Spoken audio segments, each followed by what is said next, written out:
তোষাখানা মামলায় সস্ত্রীক ১৭ বছরের কারাদণ্ডের রায়ের পর দেশব্যাপী বিক্ষোভের ডাক দিলেন পাকিস্তানের সাবেক প্রধানমন্ত্রী ও তেহরিক ইনসাফ পিটিআই প্রতিষ্ঠাতা ইমরান খান।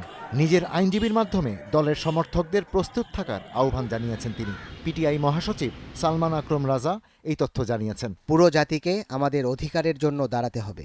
গত ৩ বছরের ভিত্তিহীন সিদ্ধান্ত ও দণ্ডাদেশগুলোর মতো তোষাখানা মামলার রায়ও আমার কাছে নতুন কিছু নয়। কোনো প্রমাণ ছাড়া এ রায় দেয়া হয়েছে। আমার আইনজীবীদের কথা শোনা হয়নি। আমি দৃঢ় ও অবিচলভাবে দাঁড়িয়ে আছি। কোনো পরিস্থিতিতেই আমি কারো কাছে ক্ষমা চাইব না। ইমরান খানের বিরুদ্ধে এই দণ্ডাদেশ পাকিস্তান জুড়ে ব্যাপক বিতর্কের জন্ম দিয়েছে।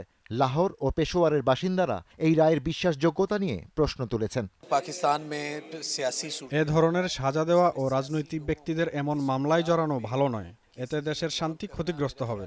আমার মনে হয় উচ্চ আদালত এই সাজা বাতিল করে দেবে। যারা প্রধানমন্ত্রীর পদে ছিলেন তারাও তোষাখানা থেকে উপহার নিয়েছেন, কিন্তু তাদের কারো বিরুদ্ধে কোনো মামলা নেই। যদি ইমরান খানের বিরুদ্ধে ব্যবস্থা নেওয়া হয় তাহলে তাদের বিরুদ্ধেও নেওয়া উচিত।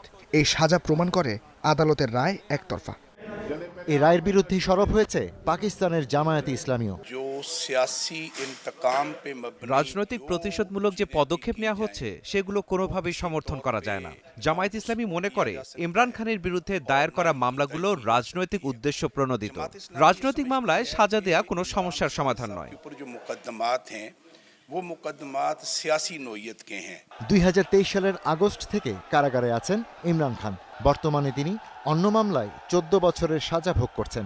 ২০২২ সালে ক্ষমতাচ্যুত হওয়ার পর থেকেই তার বিরুদ্ধে দুর্নীতি, সন্ত্রাস বিরোধী আইন ও তোষাখানার মালামাল তরুপের অভিযোগে অন্তত ১ ডজন মামলা দায়ের করা হয়েছে। রাওয়ালপিন্ডি শহর থেকে ১৩ কিলোমিটার পশ্চিমে আদিয়ালা কারাগারের ৮০৪ নম্বর কয়েদি ইমরান খান। একই কারাগারে ১৯৭৯ সালে সাবেক প্রধানমন্ত্রী জুলফিকার আলী ভুট্টোর ফাঁসি কার্যকর হয়। বেনজির ভুট্টো, নওয়াজ শরীফ সহ দেশটির বহু রাজনীতিকের ঠাঁই হয় এই কারাগারে। রাজনৈতিক বিশ্লেষকরা বলছেন, আপাতত ইমরানের রাজনীতির ময়দানে প্রত্যাবর্তনের সম্ভাবনা নেই, কারণ নির্বাচনী প্রতীক হারিয়েছে ইমরান খানের দল পিটিআই। তবে একজন সাহসী রাজনীতিবিদ হিসেবে তার জনপ্রিয়তা অটুট রয়েছে। আপনি ঘরোं में चुप करके नहीं बैठना। Ishtiaq Hossain, star news.